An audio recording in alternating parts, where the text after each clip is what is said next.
Bueno, vamos a empezar acá una primer clase del curso de economía. Entonces, obviamente, ¿de qué se trata esto? Sí. Este curso introductorio de economía vamos a ver historia del pensamiento, rudimentos del pensamiento microeconómico y el macroeconómico. Pero bueno, ¿cuál es como un análisis científico siempre, lo primero es cuál es el objeto de estudio, qué estudia la economía? Eh, Algunos les dirán que es el estudio de la organización de los recursos escasos entre las necesidades múltiples. Bueno, ese es un enfoque que tiene que ver con una visión del problema económico, que no es la que considero válida, pero bueno, la economía está en discusión. Es una ciencia social y como todas las ciencias sociales no hay un pensamiento único. La economía se dedica a estudiar el problema de cómo es que se organizan las sociedades para producir y distribuir esos frutos de la producción. ¿Sí? Entonces, lo que el objeto de estudio es la organización social. No es que hay poco, hay mucho. Si trabajamos más, va a haber más. Si preferimos usar el tiempo en cosas más útiles, tendremos más tiempo para nosotros y menos para la producción. Pero eso es una elección social. O sea, el punto es cómo se organiza la sociedad. Como ciencia social, eh, la economía está en discusión. ¿Dónde está? Acá, recuerden, no.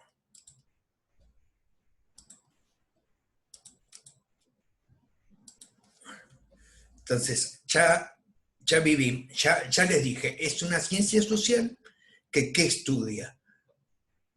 La organización para la producción y la distribución.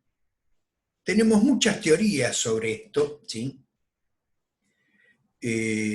Como ciencia social, acá si ven el cuadro tenemos tres marcos teóricos que están actualmente producen conocimiento económico a la vez y no hay síntesis. La economía es como ciencia social, tiene diversas formas de interpretar los hechos, que como ciencia habrá una percepción del incremento en el conocimiento, pero hay enfoques que no se pueden refutar. Sencillamente uno enfoca las cuestiones desde una u otra sentido. ¿Sí? Acá las escuelas teóricas de la economía empieza con los mercantilistas en los siglos XVI y XVII, que más que nada miraban el comercio, ¿sí? El comercio como como generador de riqueza. Posteriormente, la fisiocracia hace un aporte al conocimiento económico, ¿sí? Donde son los primeros que observan que lo que importa no es nada más esos bienes del comercio exterior, sino que todo el conjunto de la actividad económica. Pensemos que en esa época más del 95% de la población se dedicaba a tareas estrictamente agropecuarias que no generan ninguna riqueza para ellos. Bueno, los fisiócratas son los primeros que vieron eso. Y después viene, a partir de los clásicos, podemos empezar a hablar, hasta acá, mercantilistas y fisiócratas son medio prehistoria de la economía, ¿sí? Y con Smith, Ricardo, Malthus, los distintos clásicos ingleses de fines del siglo XVIII y principios del XIX, se sientan las bases del pensamiento económico, ¿sí? Donde ahí aparecen los primeros chisporrotazos entre los dos enfoques básicos. ¿Sí? Un enfoque que piensa en que el valor está dado por los costos y otro que observa que el valor está dado en la satisfacción de los bienes, sí. Entonces, de ahí en más ya hay puntos de no conexión entre distintas fuentes del pensamiento. El marxismo toma parte del pensamiento de Ricardo y lo extrema, pero con un profundo conocimiento, profundo cuestionamiento del sistema capitalista. Obviamente el pensamiento marxista está todavía hoy produciendo, no intento hablar de historia del pensamiento, lo que intento dejar en claro es que la economía como ciencia social tiene distintas fuentes de pensamiento que hoy están produciendo a la vez con pensamientos totalmente distintos e interpretando los mismos hechos de formas claramente distintas. ¿Sí? La escuela neoclásica, a diferencia de los clásicos originales, los neoclásicos no ven un mundo únicamente de bienes, si no observan, no entienden a la sociedad como una sumatoria de individuos, no observan clases ni nada de eso, y tienen un enfoque muy individualista de todas las actitudes, y sobre todo perciben que lo mejor que puede hacer el Estado es no hacer nada. Todavía tenemos muy diferentes líneas de pensamiento de esto, produciendo en la actualidad, y nosotros los argentinos acabamos de sufrir un gobierno profundamente neoclásico que, bueno, como hay que dejar al mercado hacer, así nos dejó. Por último, tenemos el keynesianismo. Esta es una escuela que nace a partir, tiene el nombre de Lord Maynard Keynes, que es el primero que lo inventó, pero lo desarrolló este pensamiento, pero básicamente nace ante la crisis de 1930, donde lo que estaba pasando la teoría económica no lo podía explicar, y la especificidad del keynesianismo es que para esta línea de pensamiento no es anticapitalista como los marxistas, sino que entiende que el capitalismo no puede autorregularse como piensan los neoclásicos, sino que el Estado debe regular en la economía. O sea, el punto es, tenemos tres líneas de pensamiento sumamente distintas, marxistas, neoclásicos y keynesianos, produciendo a la par, produciendo pensamiento económico a la par hoy. No hay síntesis, la economía no es física que podemos demostrar quién tiene razón y quién no. Esto, estamos interpretando el mundo y tal vez la discusión de esto nos llevaría mucho a volver a discutir que el peso de las ideologías, si por qué alguien decide adherir a una escuela de pensamiento y no a otra, tiene que ver con visiones personales y bueno, eso no es resoluble en el campo científico, estamos hablando de problemas ideológicos, estamos hablando de intereses de sectores, de clases, de personas. La economía es distinta, es una ciencia social y está atravesada por esta dicotomía, por esta complejidad del pensamiento. ¿Sí? Bueno, otro punto a rescatar. El excedente. ¿Qué es el excedente? O sea, la economía aparece cuando la sociedad superó ese punto de las necesidades básicas y puede producir algo más de lo necesario para reproducirse. Nos vamos a una sociedad muy primitiva, ¿sí? Que son cazadores y pescadores, ¿sí?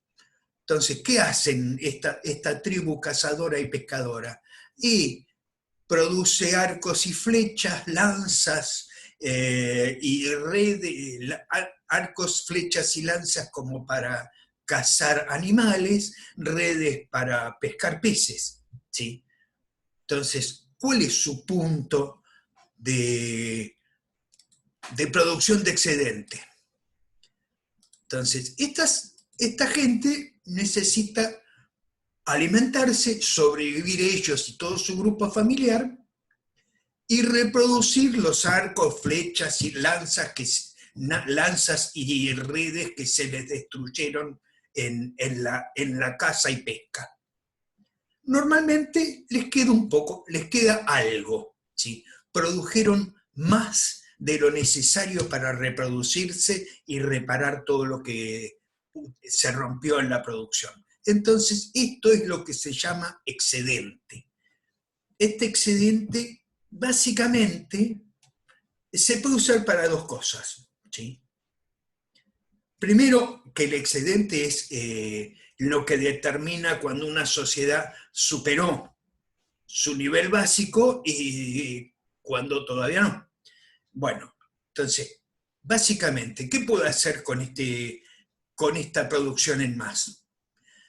Puede hacer consumo suntuario, o sea, algo que no necesita, que sencillamente es lujo, o puede hacer inversión, o sea, ampliar la capacidad productiva.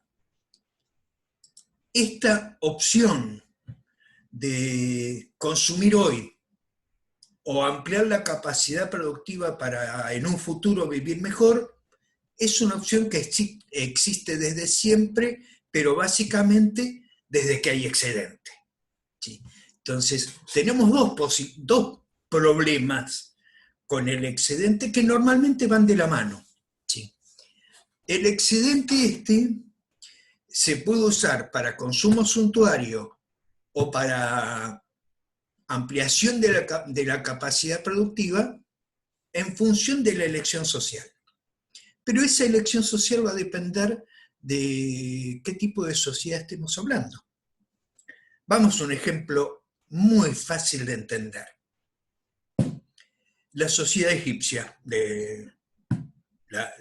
la cultura egipcia esa de la antigüedad. Una de sus características es que entendían muy importante la producción de estos monumentos mortuorios, no sé cómo llamarlo, las pirámides. ¿Sí? Sabemos que la producción de pirámides era algo que significaba mucho esfuerzo, mucho trabajo. Tenían que dedicar unos cuantos trabajadores por bastante tiempo a producir las pirámides. ¿Sí? Por lo tanto, esa sociedad era capaz de producir tantos alimentos y elementos necesarios para que se produzcan las pirámides que podría haberlo dedicado a otra cosa. O sea, que puedan construir las pirámides es un claro símbolo de que tenían un excedente y que lo usaron para eso. Ese excedente es algo tan útil como para llevar al faraón, no sé, el alma del faraón iba a Osiris, porque no sé qué. Esas eran sus creencias. Pero lo que hace nuestro pensamiento. Esa sociedad fue capaz de tener un importante excedente y decidió dedicarlo a producir pirámides. Si en vez de producir, porque ¿qué era la pirámide en todo este ejemplo?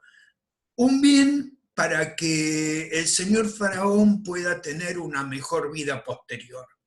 El faraón se apropió por las buenas o por las malas, si es verdad o no, que con eso podía viajar Osiris y después ser el rey de no sé qué, no es lo que hace al caso. Lo que hace al caso es que consiguió que la sociedad dedique importante fracción de su excedente a eso. O sea, ese excedente está y se dedicó al consumo suntuario del faraón. La especificidad del capitalismo, ¿sí? Nuestra sociedad, la sociedad actual, la especificidad que tiene es que dedica una muy importante porción del excedente a ampliar la capacidad productiva. La razón por que la burguesía terminó dominando en el periodo medieval es porque mientras los señores feudales de la porción del excedente que se apropiaban como clase dominante en esa época, la dedicaban al, al consumo suntuario. Mejor ejemplo que María Antonieta y sus grandes fiestas, ¿sí? O los señores de feudos diversos dedicándose a la guerra con el vecino, que eso eran sus deportes, ¿sí? Nada productivo dejaban. Mientras que en esos largos siglos la burguesía utilizaba la porción del excedente que se fue apropiando para acumular más riquezas y terminar siendo la clase dominante. Sí, 6, 7 siglos después. Sí, está bien, pero crecieron, ¿sí? Y el sistema capitalista terminó dominando el planeta porque justamente dedica una gran parte del excedente a ampliar su capacidad productiva, entonces después es más rico, más poderoso y se impone sobre las otras formas. ¿Sí? Bueno, en la transición del feudalismo al capitalismo, que es este periodo del que estamos haciendo una breve referencia, no se dimensiona muchas veces qué es lo que realmente cambió, porque la sociedad feudal era una sociedad muy distinta al capitalismo, ¿sí? Cuando se habla de la libertad, sí, tenemos que en la sociedad feudal los campesinos no eran libres de irse a cualquier lado, eran siervos del Señor, pero a la vez, y esto es lo que normalmente no se dice, tenían derecho sobre la tierra. El fenómeno de transformación del capitalismo en feudalismo fue un fenómeno donde a los hombres se los liberó de las obligaciones para con el Señor, pero también de sus derechos sobre la tierra. Hay un famoso libro que varios lo dan como una especie de ciencia ficción, donde las ovejas se comían a los hombres, ¿sí? El libro en realidad lo que transfiere, describe que el problema era que a los señores feudales les estaba resultando más conveniente dedicarse a la cría de ovinos para vender la lana, en Inglaterra particularmente. Y entonces liberaban a los siervos, pero los dejaban a los siervos libres de todo derecho sobre la tierra, en todo lo tanto, libre de forma de sobrevivir. ¿Sí? Y los señores sí que podían dedicar la tierra al consumo extensivo. En realidad es esto, el hombre al liberarse se libera en la sociedad feudal, tenía obligaciones con el señor y derechos sobre la tierra. Se lo libera de las obligaciones con el señor y también de los derechos sobre la tierra. Por lo tanto, estos ex campesinos migran a las ciudades con la única forma de sobrevivir que les queda es vender su capacidad de trabajo. Sí. El otro punto que es importante destacar del cambio en las relaciones entre la sociedad feudal y el capitalismo es que en la sociedad feudal básicamente la producción era para el autoconsumo del feudo. El señor feudal ponía a los tejedores, a los herreros para que produzcan para él y con los campesinos les pagaban bienes, lo necesario para que ellos puedan vivir como corresponde. ¿Sí? Entonces les cobraba a los campesinos una porción, lo normal, ¿sí? Era que el 50% del producto de la tierra era para el señor. Algunos utilizaban que tenía que estar la mitad del tiempo produciendo en las tierras propias y otra la mitad en las tierras del señor, y otros decían que, bueno, la mitad de la producción es para el señor. El resultado es igual, ¿sí? Pero lo que se pagaba no era en dinero, y el campesino era dueño de la tierra, pero era, no sé, tenía derechos sobre la tierra, no podía ni comprar ni vender, ¿sí? Pero sí tenía derecho a estar ahí y mantener su familia con eso. Ese derecho sobre la tierra le daba una capacidad de subsistencia y tenía que aportar al Señor, pero no eran relaciones establecidas, no eran relaciones monetarias, era porque el señor feudal es el dueño, es el señor feudal y Dios dijo que él es el señor feudal, por lo tanto tenemos que obedecerlo. Esa era la organización social. Pasamos de esta organización social. ¿Y qué comía el campesino? Lo que producía. ¿Con qué se vestía? Con los hilados que podía hacer o algo que pudiera intercambiar con los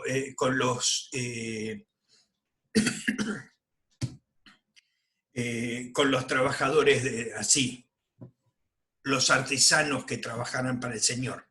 Bueno, pasamos a que en el capitalismo ya no se produce para uno, no producís la comida que vas a consumir, se produce para el intercambio.